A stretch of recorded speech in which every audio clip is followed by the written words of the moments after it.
आप जब भी रोज डे होता है कॉलेज में, ठीक है, तो आपके जो कॉलेज के बाहर जो रोज बेचता है ना वो सडनली अपने प्राइस डबल कर देता है, क्योंकि आपको देने होते हैं ना रोज किसी को। हाँ, आप वो रोज रोज रोज नहीं देते, वो रोज कभी कभी देते हो, इसके लिए वो फिर प्राइस बढ़ा देता है। वैसे वो डिमांड इन्फ्लुएंस करता है।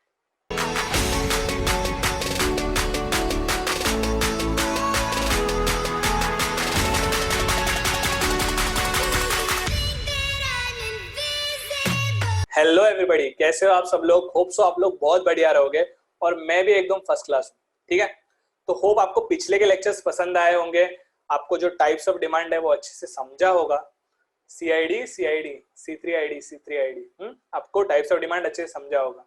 ठीक है, now will move on to the next topic which is determinants of demand. ठीक है, ये भी काफी इंपॉर्टेंट टॉपिक है और जैसे मैंने C3ID आपको फॉर्मूला दिया था वैसे ही सेम मैं आपको ये टाइम पे भी एक फॉर्मूला दूंगा, मतलब एक शॉर्ट फॉर्म दूंगा, जिसके हेल्प से आप पूरे जो 11 पॉइंट्स है, इसमें 11 पॉइंट्स है, वो सारे सारे सारे पॉइंट्स आप अच्छे से याद रख पाओगे। ठीक है, काफी इजी है।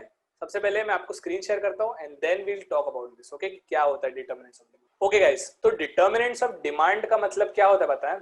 जैसे हमने स्टार्टिंग में पढ़ा था कि जैसे जैसे प्राइस बढ़ेगा वैसे वैसे क्वांटिटी डिमांडेड कम होता था, बरोबर। इसका मतलब क्या?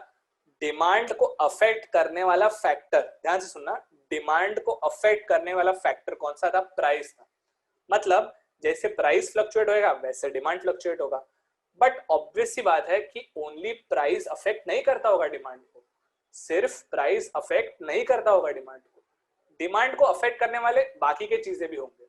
वो जो बाकी के चीजें हैं ना जो डिमांड को अफेक्ट करेंगे उसको हम बोलते हैं डिटर्मिनेंट्स ऑफ डिमांड। मतलब इंक्लूडिंग प्राइस, जो जो चीजें अफेक्ट करती है डिमांड को उसको हम बोलेंगे डिटर्मिनेंट्स ऑफ डिमांड। ठीक है, बहुत बहुत सिंपल है, बहुत सिंपल है। मतलब इसका लॉजिक्स तो इतने सिंपल है। देखो, हर एक आंसर का दो पार्ट होता है, एक होता है उसको रट्टा मारना, दूसरा होता है उसका लॉजिक अंडरस्टैंड करना। मेरे पास आपके लिए दोनों सोल्यूशन है। रट्टा मारने के लिए मैंने आपको निमोनिक्स दे रखे हैं और लॉजिक के लिए तो मैं हूं ही, और मैंने वन लाइनर्स दे रखे हैं। तो आप वो जो वन लाइनर्स है हर एक हेड पॉइंट के बाद उसको आप एलैबोरेट करके लिख सकते हो। ठीक है, लॉजिक यहाँ पे फिट हो जाएगा। ठीक है, easy question to be asked. जब भी आप ये वाला पॉइंट्स करोगे, जब भी क्वेश्चन टू बी आस्क्ड जो लिखा है ना वो क्या है, जब भी आप ये सारे पॉइंट्स पढ़ोगे तभी आप अपने आप को एक क्वेश्चन पूछोगे। ठीक है, वो question is what would happen to demand if there is change in dash. Dash जिधर भी आएगा उधर ये सारे पॉइंट्स आएंगे। ठीक है, डैश जिधर भी आएगा उधर, डैश का मतलब क्या? डैश जिधर भी आएगा उधर ये सारे पॉइंट्स आएंगे, उसका ही मतलब। ठीक है, now first question, I mean the first point is price of substitute goods. But question क्या रहेगा कि डिमांड को क्या होगा, what would happen to demand, मतलब डिमांड में क्या चेंज आएगा अगर सब्स्टिट्यूट गुड्स आए तो, अगर सब्स्टिट्यूट गुड्स में चेंजेस हुए। ठीक है, नाउ सब्स्टिट्यूट गुड्स मतलब क्या, हमने पहले ही पढ़ा था। सब्स्टिट्यूट मतलब एक के जगह पे दूसरा, मतलब हमने वो टाइगर बिस्किट और हाइड एंड सीक का एग्जांपल लिया था कि अगर हाइड एंड सीक का प्राइस बढ़ा, अगर हाइड एंड सीक का प्राइस बढ़ा तो फिर टाइगर बिस्किट का डिमांड बढ़ेगा और हाइड एंड सीक बिस्किट का डिमांड कम होएगा। क्यों? क्योंकि लोग शिफ्ट हो जाएंगे from Hide and Seek to Tiger. ठीक है, इसके लिए हाइड एंड सीक का डिमांड कम हो जाएगा, टाइगर का डिमांड बढ़ जाएगा। इजी सुनना, वन लाइनर क्या है? Higher the price of substitute goods, higher demand for other commodity. Lower price of substitute goods, lower demand for other commodity. ये वाले सिचुएशन में, ये वाले सिचुएशन में, ये वाले सिचुएशन में हाइड एंड सीक जो है, हाइड एंड सीक वो है substitute goods. Hide and seek क्या है? Substitute goods. और अदर कमोडिटी जो है वो है टाइगर। ठीक है, अदर कमोडिटी क्या है? वो है टाइगर। एक बार हम ये सेंटेंस को भूल जाएंगे और वो वाले वर्ड से रिप्लेस कर देंगे तो आपको अच्छे से समझेगा। ठीक है, समझो, मैंने जो सब्स्टिट्यूट गुड्स है ना, ये वाला सब्स्टिट्यूट गुड्स की जगह पे क्या लिखना है हमने सोचा है? Hide and Seek. और अदर कमोडिटी के जगह पे क्या लिखना है हमने? टाइगर। वापस यहाँ पे सब्स्टिट्यूट गुड्स के यहाँ पे हमने क्या लिखना है? Hide and Seek. और अदर कमोडिटी के यहाँ पे टाइगर। मतलब higher the price of Hide and Seek, higher the demand for Tiger. Obviously बात है, हाइड एंड सीक का प्राइस बढ़ेगा तो हाइड एंड सीक का सब्स्टिट्यूट टाइगर बिस्किट है, तो हम टाइगर के पास जाएंगे। इसी and lower the price of substitute, मतलब अगर हाइड एंड सीक का प्राइस कम हुआ तो फिर कोई टाइगर खरीदने नहीं जाएगा, बरोबर। जो खरीद रहे हैं हाइड एंड सीक वो हाइड एंड सीक खरीदेंगे, बरोबर। इसी ये हुआ हमारा फर्स्ट डिटर्मिनेंट, ठीक है। Second determinant is income. Question again पूछ सकते हैं, what would happen to demand if there is change in income. Now it is income stuff. Higher income higher demand, lower income lower demand. काफी easy. अगर आप आपका income बढ़ाते जाते हो, अगर आपका इनकम बढ़ रहा है, आपको प्रमोशन मिल रहा है, तो ऑब्वियसली आप नई नई चीजें खरीदोगे। पहले आपके पास समझो स्कूटर होता था, फिर आप बाइक ले लोगे, आपका डिमांड, आपका इनकम बढ़ेगा तो आपका इनकम और बढ़ गया तो आप बाइक से फिर कार पे शिफ्ट हो जाओगे। ऐसे ऐसे आप और ज्यादा डिमांड करते जाओगे और आपके पास और बहुत सारे व्हीकल होंगे, आप बड़ा घर लोगे, आपका जैसे जैसे और इनकम बढ़ेगा वैसे, ठीक है। इसका ये मतलब है कि जब भी इनकम बढ़ेगा तभी तभी डिमांड बढ़ेगा। और सेम वे अगर आपका डिमोशन हुआ और इनकम आपका कम हुआ या आपका जॉब छूट गया तो आप ऑब्वियसली बहुत सारी जगह पे कॉस्ट कटिंग करोगे और आपका डिमांड कम हो जाएगा। Easy. Next point, taste habits and fashions, they are influenced by demand. मतलब क्या कि आपको किसी चीज की हैबिट है, आपको किसी चीज का फैशन है, वो आपको पसंद है, तो आप कोई भी प्राइस हो, वो आप कोई भी प्राइस हो आप उसको डिमांड करोगे। जैसे हमने प्रीवियस एग्जांपल में एयर जॉर्डन का एग्जांपल लिया था ना, एयर जॉर्डन शूज का, उसका मतलब क्या था कि एयर जॉर्डन के शूज होते हैं 1 lakh, if I am not wrong, $1,05,000 के, मतलब 76.5 लाख, 76,65,000 रुपीज के वो शूज थे, ठीक है। बट आपका फैशन में है, वो आपका टेस्ट है, मतलब वो आपको अच्छा लगता है, तो कितना ही प्राइस हो यार आप तो परचेस करोगे, कितना ही प्राइस हो आप तो परचेस करोगे।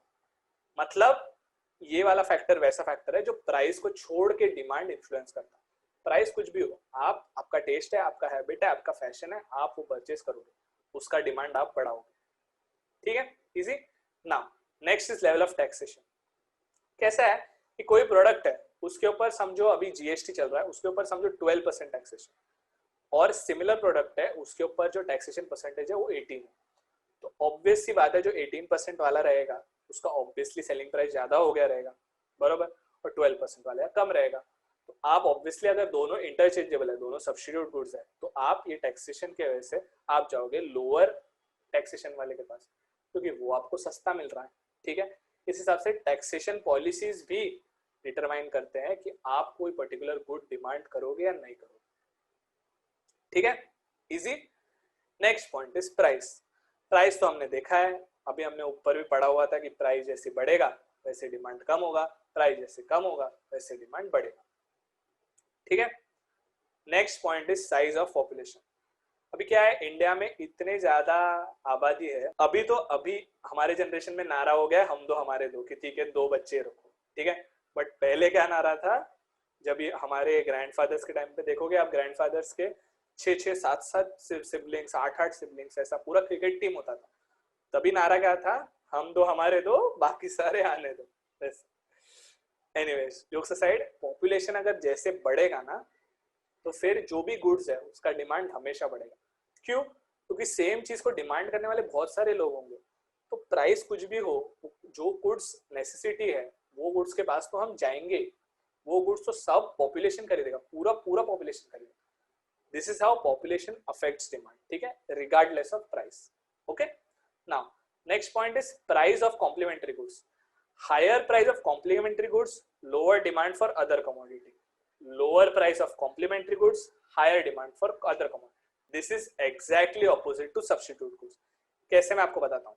इसका हमने एग्जाम्पल लिया था, क्या लिया था आपको याद है क्या? इसका हमने एग्जाम्पल लिया था PS4 और CDs का, ठीक है। वापिस जैसे हमने हाइड एंड सीक और टाइगर ऊपर सब्स्टिट्यूट में सब्स्टिट्यूट किया था, वाह वाह आकाश, वैसे हम कॉम्प्लीमेंट्री गुड्स में भी सब्स्टिट्यूट करेंगे। जिसको समझा उसको समझा, नहीं समझा छोड़ दो, ठीक है। कॉम्प्लीमेंट्री गुड्स जो है, देखो जैसे ये है कॉम्प्लीमेंट्री गुड्स, ओ सॉरी ये है कॉम्प्लीमेंट्री गुड्स, कॉम्प्लीमेंट्री गुड्स की जगह पे हम लिखेंगे PS4। Other commodities of course CDs, complementary goods PS4, other commodity CD, ठीक है। Now higher price of PS4 PS4 का प्राइस अगर बढ़ते गया तो कोई सीडी नहीं खरीदेगा यार, क्योंकि कोई PS4 ही नहीं खरीदेगा तो सीडी का क्या करोगे? कृष्ण भगवान जी से घुमाओगे सीडी? नहीं ना, वो चक्र घुमाते थे, आप क्या सीडी घुमाओगे ऐसा उंगली पे रख के? नहीं। तो अगर PS4 का प्राइस बढ़ा तो ऑब्वियसली सीडीज का भी डिमांड तो कम ही होगा यार, PS4 का भी डिमांड कम होगा, सीडीज का भी कम होगा। अदर वे, अगर PS4 का प्राइस कम हो गया तो लोग जाएंगे यार PS4 खरीदने को, सबको गेमिंग अच्छा लगता है, सब गेम्स खेलेंगे, और सीडीज का डिमांड बढ़ जाएगा क्योंकि लोग और सीडीज खरीदेंगे, क्योंकि और डिमांड होगा PS4 का भी और डिमांड होगा सीडीज का। इजी ना? ये हमने अच्छे से कंप्लीट कर दिया 7 पॉइंट्स, ठीक है। नेक्स्ट पॉइंट है advertisement. Good advertisement will lead to increase in demand. मैं आपको एक केस स्टडी बताता हूँ। एक केस स्टडी था, मतलब ये हमारे अंडरस्टैंडिंग के लिए था, मेरे सिलेबस टाइप में था, 12th में नहीं था, ग्रेजुएशन में था, कि पहले chocolate was a thing only for छोटा बच्चे लोग, कि बच्चों को चॉकलेट दो, बच्चों के लिए चॉकलेट भेजो। बट जेम्स या कैडबरी ने क्या किया कि ओल्ड पीपल को, बुड्ढों को भी ला लिया। जेम्स का तो आप ऐड देखोगे तो बुड्ढे भी है उसमें, कैडबरी का आप ऐड देखोगे आपके मम्मी पापा के एज के, फिर और भी ओल्ड एज लोग, वो जो हैम्पर होता ना वो। तो कैडबरी ने बहुत अच्छे से दिमाग लगाया कि बच्चों को तो हम बेच ही रहे हैं, बच्चे तो मजा कर रहे हैं कैडबरी खा के, बट अगर ये कैडबरी की बातें हम बड़ों को भी बोले और बुड्ढों को भी बोले तो हमारा सेल्स और बढ़ेगा। तो इसके लिए उन्होंने ऐसे एडवर्टाइजमेंट निकाले, ऐसे ऐसे अच्छे तरीके से उन्होंने स्पेसिफिक कंज्यूमर सेगमेंट को टारगेट किया जिससे उनका सेल्स बढ़ा। कुछ मीठा हो जाए, ये लाइन सबको पता है यार आजकल, क्यों? क्योंकि वो तरीके से उन्होंने एडवर्टाइज किया था, ठीक है। इसके लिए लिखा है good advertisement will lead to increase in demand. Demand बढ़ गया कैडबरी का, जेम्स का, ठीक है ना। Next point is nature of product. 3 चीजें होती है, एक होता है नेसेसिटी, दूसरा होता है वांट, तीसरा होता है लग्जरी। नेसेसिटी, वांट, लग्जरी, ठीक है। नेसेसिटी का क्या है कि हमको जो चाहिए गुड्स वो चाहिए, जैसे रोटी कपड़ा मकान जैसे हम बोलते हैं, और आज के जमाने में नया क्या ऐड हुआ है, रोटी कपड़ा मकान एंड इंटरनेट। तो रोटी कपड़ा मकान इंटरनेट अपने को चाहिए, अपने को चाहिए मतलब चाहिए, कुछ भी प्राइस हो, कितना ही प्राइस हो, उसका डिमांड सेम रहे, ठीक है। वांट, वांट मतलब एकदम लग्जूरियस गुड नहीं, लेकिन अपने को कुछ चाहिए, जैसे हम लोग बाइक चाहिए या अपने को स्कूटर चाहिए, तो ये अपना वांट है, ठीक है।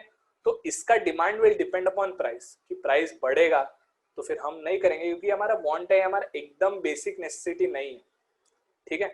तो फिर हम इसको, वो वाले वांट को उस हिसाब से हम ऑल्टर करेंगे, ठीक है, जब भी प्राइस कम होगा ये पर्टिकुलर स्कूटर का तभी हम बाय कर लेंगे, इस तरीके से, ठीक है। नाउ लग्जरी गुड्स क्या होता है, जैसे डायमंड, ज्वेलरीज, ये वो बहुत कम हम यूज करते हैं, बहुत सिलेक्टेड जगह पे, से अपनी खुद की शादी हो या किसी की शादियों में जाना हो, बहुत कम जगह पे हम ज्वेलरीज यूज करते हैं, ठीक है। तो हम इसको डिमांड तब भी करेंगे यार कि जनरली जब भी प्राइस कम हो, प्राइस कम होती है तो हम ये चीज़ों को परचेस कर लेते हैं कि ठीक है यार, क्योंकि ये चीज़ भी चाहिए अपने को भी अच्छे अच्छे कपड़े पहनना है, अच्छे अच्छे ज्वेलरी पहनना तो अच्छा लगता है, बट एक करेक्ट प्राइस पे परचेस करेंगे ना तो परफेक्ट बैलेंस बैठेगा ऐसा। तो it will depend on reduction in price, okay. Last point is other factors. Other factors में क्या आएगा, climate condition, changes in technology, government policy, custom and tradition, ठीक है। क्लाइमेट कंडीशन कैसे होगा कि मुंबई में देखो आप कितनी गर्मी है, पसीने आ रहे, पसीने, मैं पहुंचता हूँ, देखो देखो पसीने आ रहे। तो अगर मौसम में मेरे को किसी ने स्वेटर बेचा तो मैं वो बंदे को बेच दूंगा, क्योंकि मेरे को नहीं चाहिए यार स्वेटर, मेरे को गर्म हो रहा। तो क्लाइमेट कंडीशंस के ऊपर ऐसी डिमांड इफेक्ट होता है, ठीक है। वैसे ही चेंज इन टेक्नोलॉजी, अभी 4G आएगा, 5G आएगा, तो ऑब्वियसली जो पुराने 2G 3G सिम्स है उनको डिस्कार्ड करो यार, स्क्रैप करो, अभी आ गया है 4G 5G यार, तो 4G 5G लाओ। तो इसके लिए चेंजेस इन टेक्नोलॉजी से भी demand change, government policy change होते हैं, गवर्नमेंट बहुत टाइम कैसे होता है, गवर्नमेंट ऐसे कुछ इंसेंटिव देती है टैक्स पेयर्स को या किसी को कि आप अगर कुछ चीजें परचेस करो तो आपको उसका इतना बेनिफिट मिलेगा। आप अगर, ये बिजनेसेस को जनरली ऐसा होता है जो बिजनेस टैक्स पेयर्स है, कि आप अगर गांव के साइड में किसी गांव का डेवलपमेंट करोगे, आप वहां पे इलेक्ट्रिसिटी वगैरह लाओगे तो आपको गवर्नमेंट इंसेंटिव्स देते हैं, ठीक है। उस हिसाब से गवर्नमेंट पॉलिसी होती है, उस हिसाब से डिमांड इन्फ्लुएंस होता है, ठीक है। कि नॉर्मली कोई नहीं जाएगा यार गांव में परचेस करने को, कोई लैंड या कुछ, बट जैसे गवर्नमेंट ने थोड़ा बहुत इंसेंटिव दे दिया वैसे बिजनेसमैन सोचते हैं ठीक है यार हम वहां पे जाएंगे उनका भी हेल्प करेंगे, एट द सेम टाइम उनका भी नुकसान नहीं होगा क्योंकि गवर्नमेंट भी हेल्प कर रहा है, ठीक है। Next point is customs and tradition. अगर कुछ ट्रेडिशनल है, कुछ कस्टम्स है, जिसके वजह से अगर हमको कुछ चीज़ें परचेस करनी है तो करनी है। जैसे अगर किसी घर पे गणपति आता है तो गणपति के लिए पूजा की मतलब सारा साहित्य सामग्री चाहिए होता है, मतलब जो भी चीज़ है, नारियल, जो पान रहते हैं, वो सब चाहिए। तो regardless of what ever price वो चाहिए होता है। आप नॉर्मली फूल देखोगे ना, मतलब फ्लावर्स, वो वाला फूल नहीं, नॉर्मली आप फ्लावर्स देखोगे तो काफ़ी सस्ते होते हैं, बट आप गणपति के टाइम देखना कि क्या लेवल पे। एट द सेम टाइम आप जो भी रोज डे होता है कॉलेज में, ठीक है, तो आपके जो कॉलेज के बाहर जो रोज बेचता है ना वो सडनली अपने प्राइस डबल कर देता है, क्योंकि आपको देने होते हैं ना रोज किसी को। हाँ, आप वो रोज नहीं देते, वो रोज कभी कभी देते हो, इसके लिए वो फिर प्राइस बढ़ा देता है। वैसे वो डिमांड इन्फ्लुएंस करता है, ठीक है। ये हो गए, बहुत सारे हो गए यार ये पॉइंट, ये हो गए 11 पॉइंट्स, 11 पॉइंट दिमाग खराब हो गया। बट आप टेंशन मत लो, ये 11 पॉइंट का काफी अच्छा एक एक्रोनिम है, sit to P2C। Sit to P2C A neo. Neo पता नहीं किसी को पता रहेगा कि नहीं। नियो एक पबजी प्लेयर था DSM एंटिटी का, जिसको पता है लाइक करो, कमेंट करो। हाँ, सिट टू P2C। अभी ये मैंने सिट टू P2C अलग क्यों रखा है मालूम है? Sit to P2C A neo ऐसा बोलेंगे। Determinants of demand sit to P2C A neo, determinants of demand sit to P2C A neo, determinants of demand sit to P2C A neo. ये sit to P2C मैंने अलग क्यों लिखा है? क्योंकि ये सिट टू P2C एक अलग आंसर है जो लॉ ऑफ डिमांड में हम नेक्स्ट लेक्चर में पढ़ेंगे, ठीक है। तो और सेम पॉइंट्स है, एस से सब्स्टिट्यूट, आई से इनकम, टी से टेस्ट, टी से टैक्सेशन, सेम पॉइंट है, इसके लिए मैंने उसको अलग से रखा है। तो आप पहले सिट टू P2C याद रखो, फिर A neo, sit to P2C ए नियो, ठीक है। S for price of substitute goods, I for income, T for taste, T for taxation, P for price, P for population, C for complementary goods, A for advertisement, N for nature of product, E for expectation about future prices, O for other factor। ठीक है, काफी easy.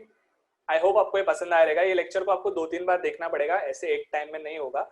आप जरा 2-3 बार देखो, आपको logics भी समझेंगे, आप seat to P2C A neo भी सोचते रहेंगे। जितने बार आप मेरे को बोलते हुए सुनोगे ना sit to P2C A neo, sit to P2C A neo, उतने टाइम आपको वो इतना ऑकवर्ड नहीं लगेगा, वो जो शॉर्ट फॉर्म। आप ऐसे नींद में कोई पूछेगा ना, अरे क्या है, तो sit to P2C A neo, determinants of demand sit to P2C A neo, ऐसा आप उठो, ठीक है। आप और थोड़े टाइम सुन लेना और आपको हो जाएगा, ठीक है। So thank you so much everybody, thank you so much for watching this video. अगर आपको ये वीडियो और seat to P2C A neo पसंद आया हो तो प्लीज ये वीडियो को लाइक कर देना, शेयर कर देना और सब्सक्राइब कर देना मेरे चैनल को, बेल आइकॉन दबा देना। और अगला लेक्चर बहुत ज्यादा इंपॉर्टेंट है, it is about law of demand, जिसके लिए बहुत सारे मार्क्स होते हैं, बट बहुत इजी है वो टॉपिक। आप अगर वो लेक्चर देख लो तो आपको समझ जाएगा, कोई दिक्कत, ठीक है। Thank you so much everybody, bye.